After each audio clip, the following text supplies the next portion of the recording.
Hi and welcome. Welcome to Public Safety in Santa Cruz. And our today's topic will be preparing for wildfires. And I'd like to welcome Mike Conrad, who is the Division Chief of Operations at La Salva Aptos Fire Protection District. That wasn't quite right, but it was close. Welcome. Thanks for having me. Appreciate to have the opportunity to talk to all your viewers about this very important topic as far as homeland defense during wildland season. Yeah, and it's particularly important at this point because the fact that we're in a fourth year of our drought and possibly going into a fifth year. Could you give us a little bit of a rundown about where we're at with the drought at this point? Yeah, just a little bit about the drought. We're probably all familiar with the news reports that we've seen and the low snowpack that we've had. We've all seen the picture, I believe, of Governor Brown standing there on bare dirt while they're doing their measurement, which should normally have quite a bit of snow on it. San Francisco for January, February, of March of this year had one of their driest years on record. Here locally in Santa Cruz, our January, February, March was the second driest on record, going back into the 1800s. And unfortunately, the driest year was just in 2013.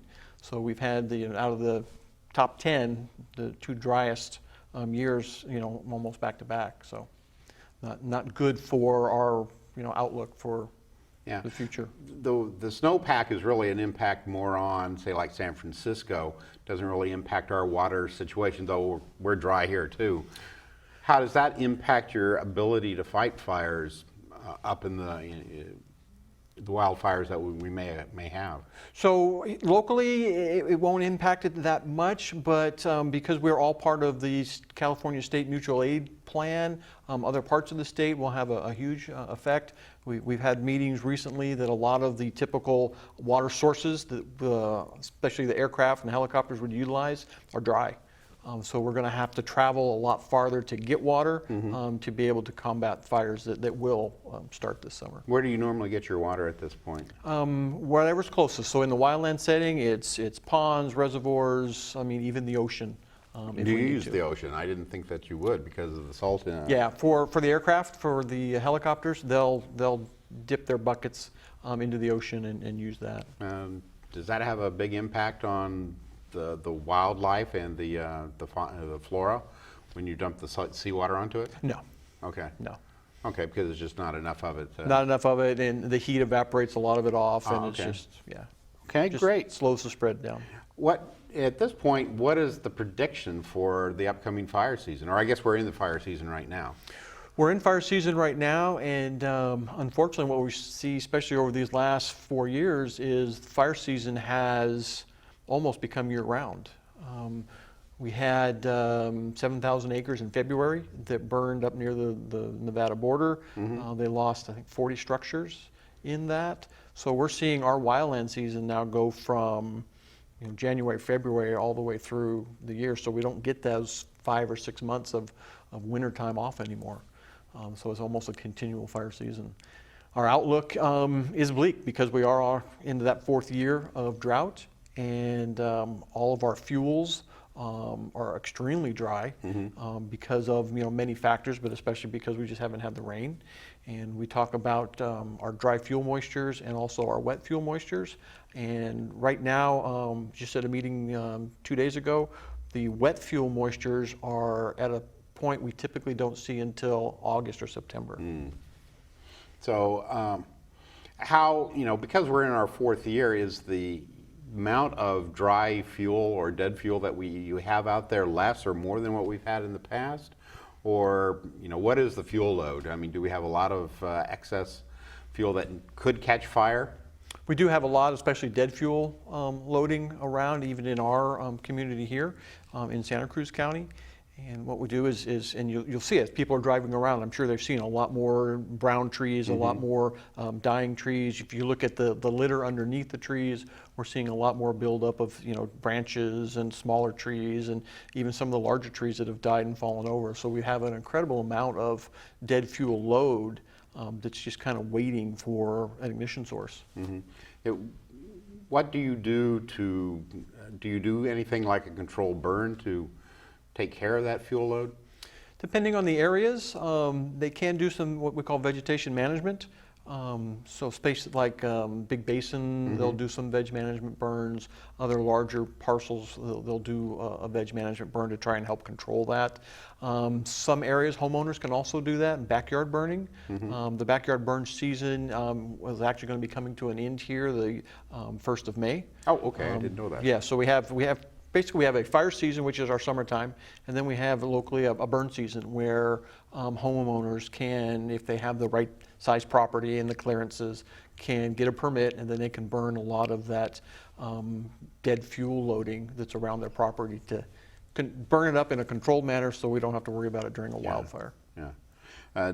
Does your operation get involved with, say like in the forest areas, doing anything in terms of clearing dead wood out or setting up fire? Like when I was out at the Colorado fire several years ago, and they were doing things where they were doing control burns, or what they called back burns, to get rid of the fuel load at that point. Do you do things like that prior to? We don't do a lot of that in Santa Cruz County. CAL FIRE in the state responsibility area will do some of that, again, like Big Basin and some of those areas. A lot of our areas, in and around Santa Cruz County and more of the local government areas, we just don't have the resources or the space to do that because there are so many homes. Okay. Now, the humidity and the fact that we haven't had rainfall is, the major contributor to the fact that the vegetation is so dry at this point. We still are having some of our foggy, cloudy days, and the humidity seems, at least in the beginning of the day, is, fairly high. So I would assume that's helping keep the fire danger down, at least in the early morning time frames. Definitely.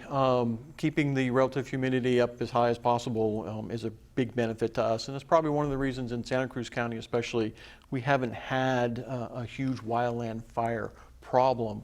I think we did see, though, in 2008 where we had the Summit Fire and the Martin Fire and the Trabing Fire, that changed a little bit. But typically we have that nice marine influence that keeps everything nice and moist. Because that is a big factor. There's basically weather, fuel, and topography. Those three things are always going to affect a fire starting and then how it's going to burn. Okay. Also in terms of the solar radiation, how does that figure into it? I mean, we have fairly clear and bright days once we get into the afternoons. Is that a major impact at this point also, or is that just a relation to the temperature? No, it is an impact that we have, especially because we're going through this drought and we don't have a lot of days of cloud covers and rain. So we've had a lot more sunshine, which produces a little bit more heating, which dries out the fuel bed, it dries out the air, so our relative humidity drops. So it's definitely has had an impact on us after especially 4 years of drought. Okay. Now, one of the things, you talk about the dead fuel capability of holding moisture. I'm trying to talk about the 1 hour fuel equal grasses a 1/4 inch. Can you go through that a little bit for me? Because I'm not sure I understand. Sure. So what we do in the fire service is we look at the size, the diameter of our different fuels, our dead fuels, and they're given a rating. And that rating corresponds to how much time it takes for that material to either absorb moisture or give up moisture.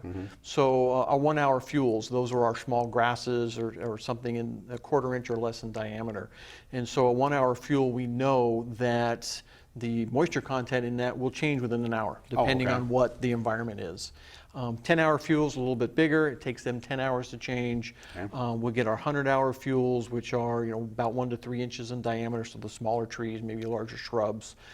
It'll take 100 hours to change. We have 1,000 hours, which is usually about 3 inches to 8 inches in diameter, so a medium-sized tree. And then we even have 10,000 hour, which is anything over 8 inches, which 10,000 hours is a long time.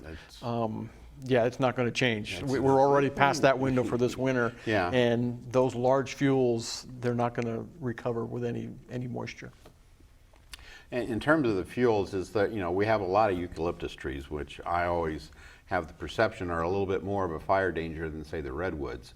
The redwoods, as I understand it, have the very fire-resistant sort of bark on them, whereas the eucalyptus are more of an oil, have more of oil in their natural resins that cause them to sort of go up in flames very quickly. Yeah, exactly. And also some of that has to do with where you find these species of trees. The redwoods, you typically find them when you go up in Nicene especially. It's cooler, it's damper, it's shadier. And you're right, I think we probably have seen, the trees that have been hollowed out by a fire, but the bark and everything else is still present. Where the eucalyptus, they have a lot of oils that will intensify the burning. And there's a lot of litter that goes along with those, the branches, the leaves, that you'll see all piled up around the ground underneath them. So, and they tend to develop in groves, so you won't usually see one eucalyptus tree. It usually is going to be a grove of a bunch of trees. Are those going to be more of an issue, say, like in a more of a urban or a city issue area versus, say, back in the wildlands area? I mean, I would imagine you'd see more redwoods out in the wilds, if you will, versus eucalyptus, which seem to be more located around houses and so forth. Yeah, I think you will find a lot more eucalyptus, more in that urban or suburban, neighborhoods than we do out. A lot of pine trees, obviously, when you start getting out into the wilderness, if you will. So we'll see that. But yeah, one of the big things, and we saw it with the Oakland Hills fire, we've seen it with the Cedar fire in San Diego, is the ornamental plantings that people put around their homes to make their homes look nicer and that they can enjoy, can also oftentimes contribute to the spread of a wildland fire once it gets into a neighborhood. What kind of, so like pampas grass and stuff like that? Pampas grass, a lot of your junipers that people will cut into hedges, and a lot of those are pretty flammable. There's a whole list. If you go to a nursery and talk to somebody at a nursery, there's a whole list of plants that are drought tolerant and fire resistant that would be much better than some that are highly flammable. Okay. So what are the things that a homeowner should be doing to make his home fire defensible? And if we could talk about what that term really is referring to. Sure. So we talk a lot about defensible space, and what we have to have is an area that will allow the fire department to get in there and safely protect a person's home. So there's a lot of things that kind of go into doing that, but the most important thing is, and there's actually law now, once you get out of state law, once you get out into the urban intermix area, kind of where the suburban meets the rural, there's that little belt in there, that they have to clear within 100 feet of their home or as far as the property line. So obviously you can't clear someone else, your neighbor's property, but you can go as far as the property line or 100 feet. And there's two zones that we've identified when we talk about defensible space. And what we're looking for in the first zone is probably the easiest way to explain it is it should almost be park-like. Rake, cut, prune, all the dead stuff. Get all that out of that first 30 feet around your home.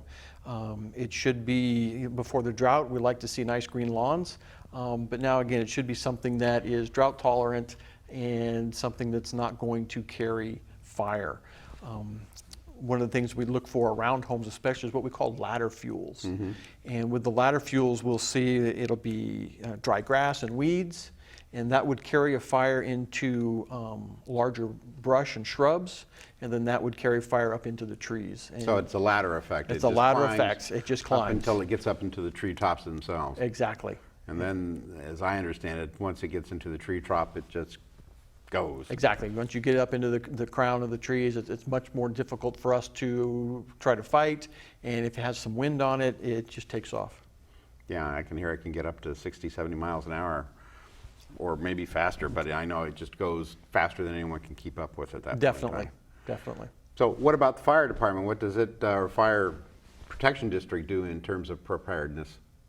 So we've already started this spring, and we're a little bit ahead of schedule. We've already started our refresher training. I think every fire department, district, agency in California, and probably all across the western United States, starts preparing for wildland season.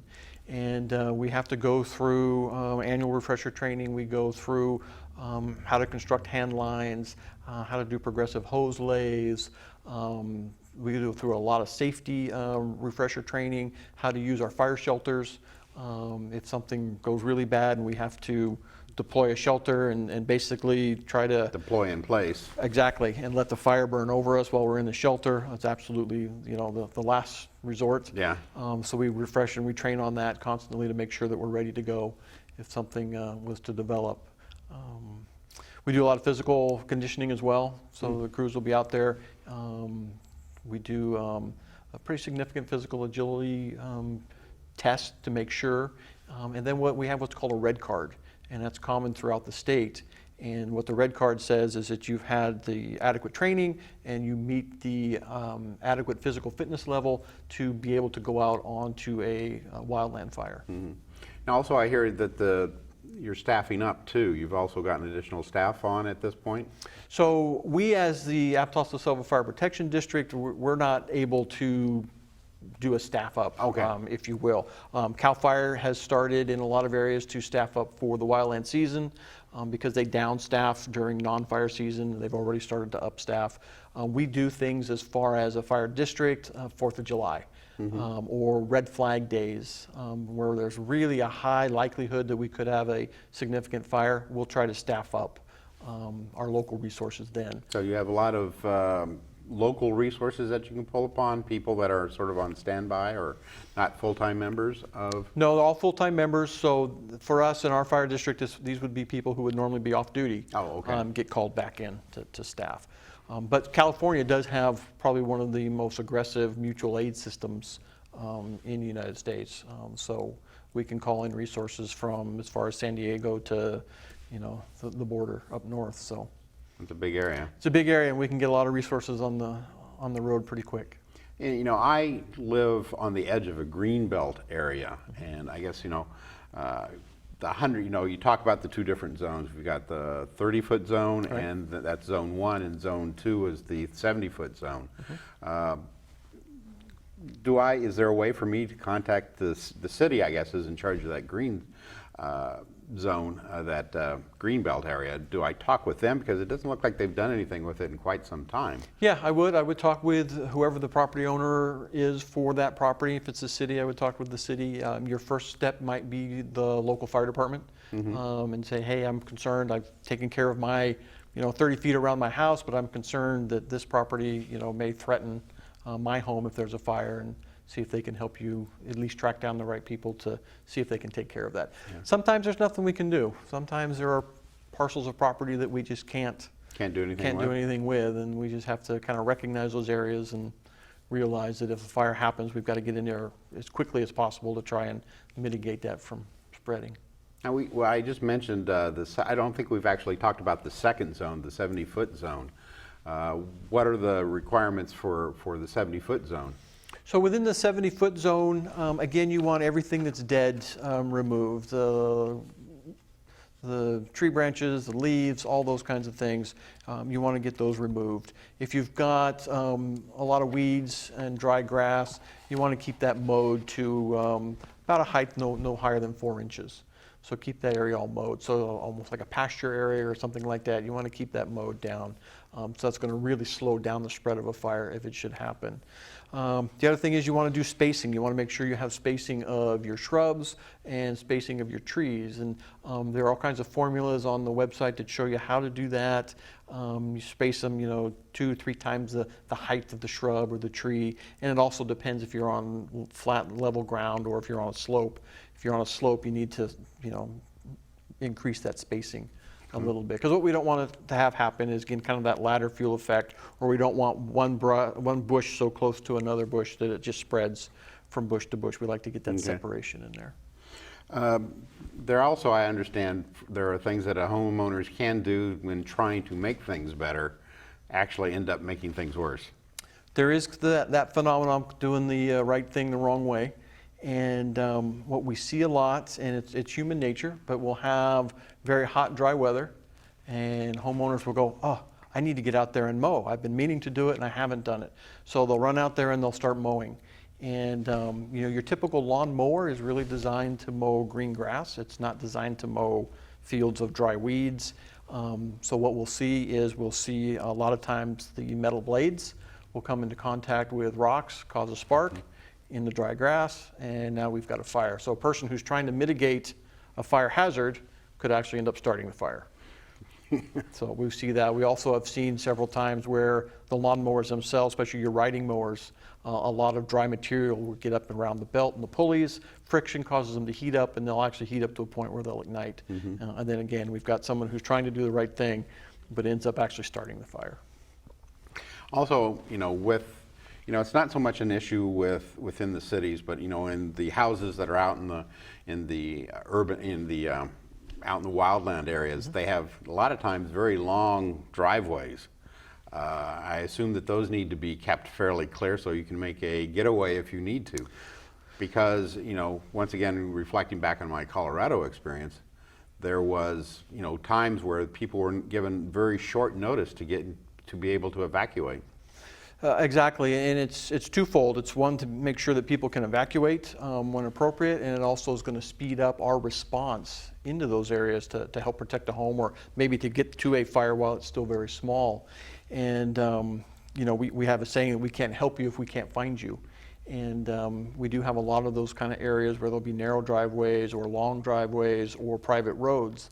So you need to make sure that they're well marked. You need to make sure that your address is well marked. If there's fork in the road, we need to, another sign there, maybe with an arrow that has your address again, so that we can find it. Typically, we require your address to be in numbers 4 inches high, put on a background of a contrasting color, just to really help us find you. And that's true for the wildland fire, structure fire, even medical emergencies. Time is critical, and we need to be able to find you as quickly as possible. Do you use your GPS and satellite photos or satellite imaging to help you find places if you're having difficulty? We'd have a lot of computerized mapping that we can use. Unfortunately, in a lot of those areas, our GPS, we lose signal. You lose your signal. Because once we get in underneath the canopy of the trees, we just don't have a You're means recalculating. And we're doing a lot of recalculating, and in our line of work, that's not a good thing to do. It delays what's going on. Exactly. We're starting to run down, our time is starting to run down here at the program. What are some of the points that you'd like to make in the time we have left? Well, I think the most important thing is for homeowners to start now to develop their defensible space. Again, go to the fire department website, contact your local fire department if you have questions, but now's the time. We don't want to wait too much longer before we're in the bulk of the fire season, because we just don't know when it's going to happen. We've had fires in April, we've had fires in May, so And this is this an unusual number of fires in comparison to previous years? Statewide, the number of fires is definitely way up, even from some of the previous drought years, last year, the year before. So again, we do have a lot of concerns about what this fire season is going to be like, and the homeowners have to prepare. We've prepared. Now it's up to the homeowners to prepare to really make a difference. In that, so the time is now to do your preparation, and it's basically you need to go through and clear out your zone 1 area, make that park-like, I believe was the word you used. Make it park-like and clear the roof of needles and leaves and your gutters and all that. And then work on your zone 2, which is further out, and just keep that laddering effect from occurring if a fire were to happen to occur. Exactly. Let me see what other questions I have here to ask you at this point in time. In terms of, do you have anything else you want to say? Any other points at this point? Again, a lot of the access stuff we've talked about, I know we hear a lot of people who say if they see smoke or fire, they're going to immediately evacuate. We have a pretty good, what we call reverse 911 system in this county, so people should really kind of wait until they get official word, because we have so many narrow one-lane roads in some of our communities up in that urban, rural kind of area, suburban area, that if we have a bunch of people evacuating, we can't get fire resources in there. We had a situation, I think it was last year, just with a structure fire, that it was very difficult for us to get our resources in because so many people were evacuating Trying to get out. and trying to get out. Was this like during the horse, several years ago in 2008 when the Summit fire was going on, I think people were trying to get their horses out. Yes. And caused quite a backup at that point in time. Yeah, we've had it then. This was just last year with a structure fire, but we see it almost, in a lot of those rural areas, tight little roads, very windy roads, very difficult. So we always say, if you're really concerned about your safety, you need to evacuate. But if you're kind of iffy, kind of wait and see. We're always going to try and evacuate as early as possible. Normally we have the sheriff's office do that for us, and they're not going to put their people in harm's way, so we make sure that it's well out in front of where we think the fire is going to go. Well, our time is drawn to a close. I want to thank Mike Conrad, the Division Chief for Operations at Aptos, La Salva Fire Protection District. I got it right this time. For being with us today on public safety and talking about preparing for wildfires in the upcoming fire season. So be safe out there, and hopefully you'll have a boring season. Thank you. I hope so too.